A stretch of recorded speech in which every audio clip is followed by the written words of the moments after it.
Hey everyone, in today's video I want to show you how to use this arbor press, which I have behind me here.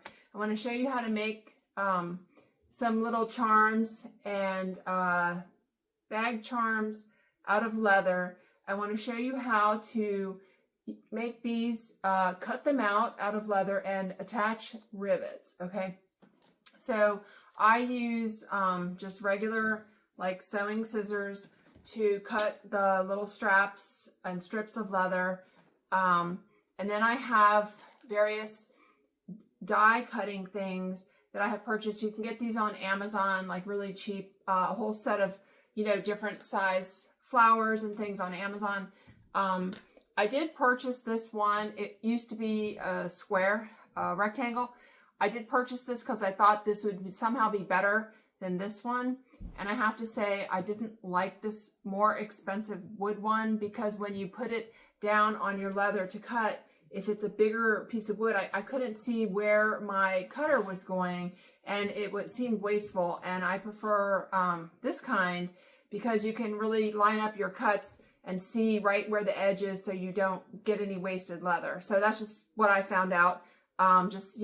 Save yourself the money and don't buy the expensive ones. And I'm just using a arbor press that I found on Facebook Marketplace for $25. And I just bought these things, and I'm going to show you how to use a rivet setting tool and a hole punch, all using the arbor press.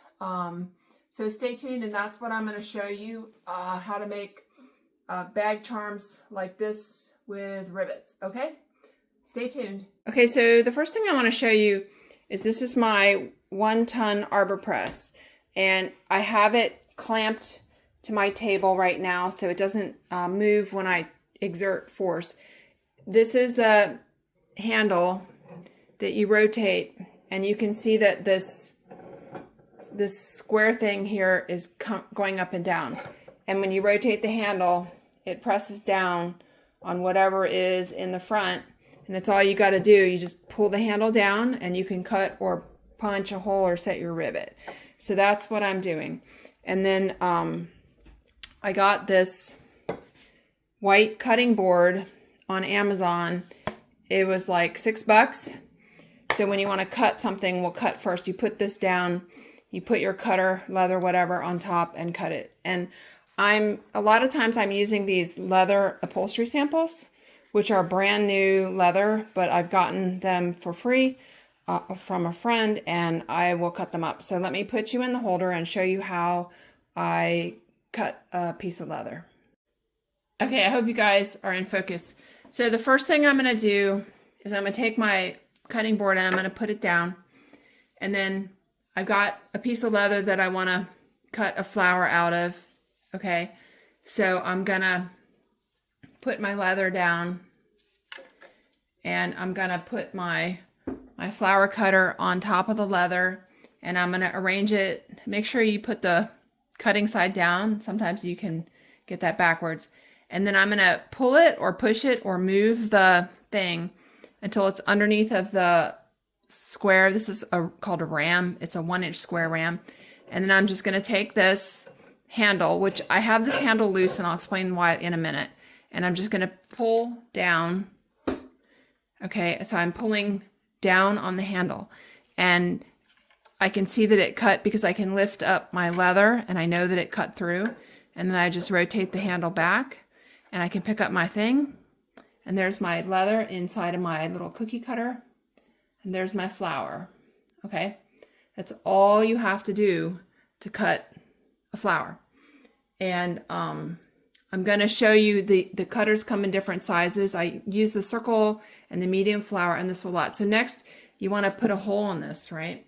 So I purchased these hole punches that have a multiple sizes.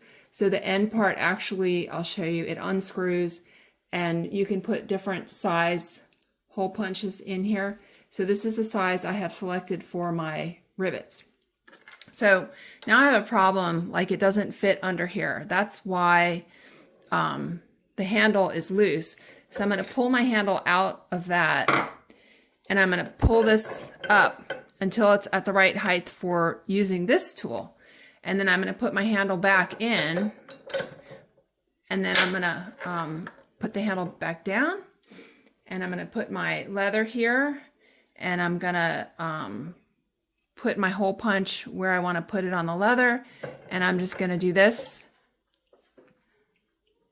Boom.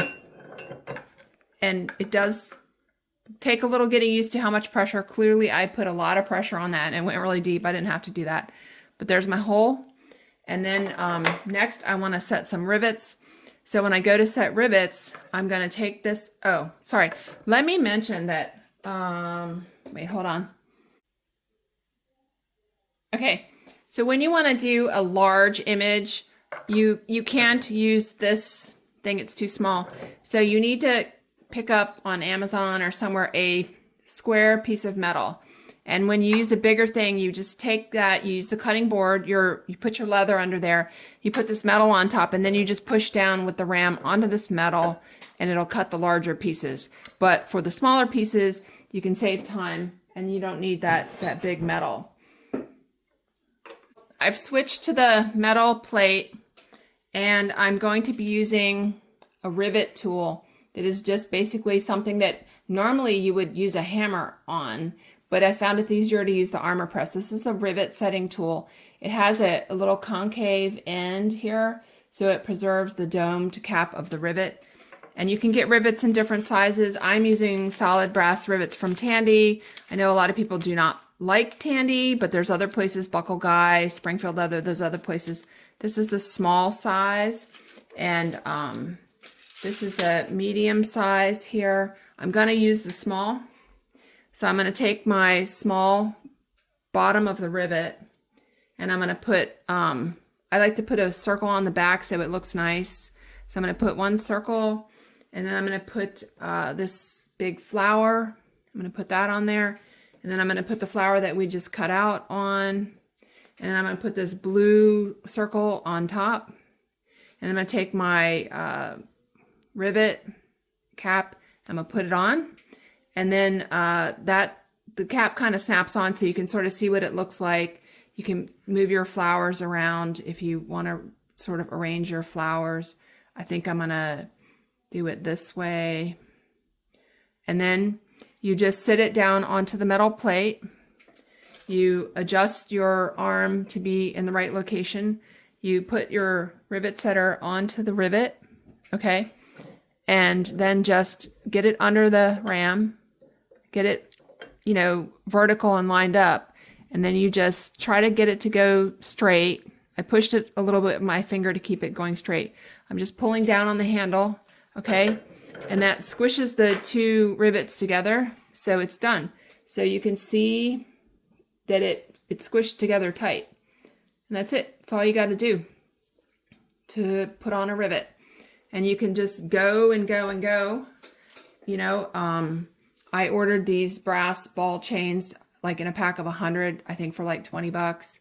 And you can put the strap on to the back of the flower. I put this little strap here to make the flower, or you can just do, you know, whatever you want with your rivets. And if you want to put it onto an existing bag, you can stick the bag on the floor. You can insert this into the bag and then put your tool on top and hit it with a hammer. And that's how you can get these on an existing bag. You may want to put something under here to protect the bottom half of the bag, but you can just stick this in the bag, put this on top. You take your rivet setting tool, you put it on top, and you use a hammer. Not a metal hammer, because that'll mess up the tool, but like a hard plastic hammer or rubber hammer. I mean, you can use a metal hammer if you want, and just pound your rivet down onto your bag. And that's how I get them inside of existing bags. So I hope that helps you guys understand how to make charms. I found that this arbor press, it's not, you know, super expensive or fancy, but it does the job. So hopefully this helps you guys. Okay, thanks for watching.